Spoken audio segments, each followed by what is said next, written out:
മീനടത്തൂൽ അമ്മംകുളം ഭഗവതി ക്ഷേത്രത്തിലെ ഭഗവതിത്തറയിലെ മരം മുറിഞ്ഞു വീണ ക്ഷേത്രത്തിന്റെ നടപ്പന്തൽ പരിപൂർണമായി തകർന്നു. ശനിയാഴ്ച രാത്രിയിലാണ് സംഭവം. വർഷങ്ങൾ പഴക്കമുള്ള പൊരിയേണി എന്ന മരമാണ് മുറിഞ്ഞു വീണത്. താനാളൂർ ഗ്രാമപഞ്ചായത്ത് പ്രസിഡന്റ് കുഞ്ഞിപ്പ തെയ്യമ്പാടിയുടെ നേതൃത്വത്തിൽ ക്ഷേത്രത്തിൽ സന്ദർശനം നടത്തി.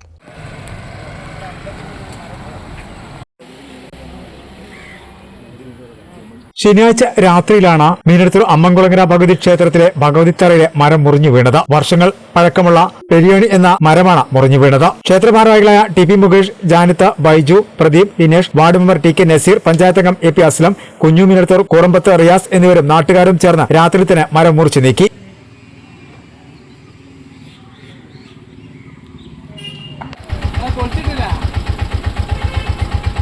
ഏകദേശം 5 ലക്ഷം രൂപയുടെ നഷ്ടമാണ് സംഭവിച്ചതായി ക്ഷേത്ര ഭാരവാഹികൾ പറഞ്ഞു. താനാളൂർ ഗ്രാമപഞ്ചായത്ത് പ്രസിഡന്റ് കുഞ്ഞിപ്പ തെയ്യമ്പാടിയുടെ നേതൃത്വത്തിൽ ക്ഷേത്രം സന്ദർശിച്ചു. Vice president K. Fathima Beevi, സ്ഥിരം സമിതി അധ്യക്ഷൻ ടി.കെ. നസീർ, ജനപ്രതിനിധികളായ എം.പി. അസ്ലം, എ.വി. റസാഖ്, ആസൂത്രണ ബോർഡ് ഉപാധ്യക്ഷൻ P. Sahadevan, T V. Muhsin Babu, V P. Gafoor എന്നിവരും സംഘത്തോടൊപ്പമുണ്ടായിരുന്നു. ക്ഷേത്ര നടപ്പന്തൽ പുനരുദ്ധാരണ പ്രവർത്തനങ്ങളിൽ പരമാവധി ജനകീയ സഹായത്തിനായി പിന്തുണ നൽകുമെന്ന് പഞ്ചായത്ത് പ്രസിഡന്റ് കുഞ്ഞിപ്പ തെയ്യമ്പാടി പറഞ്ഞു.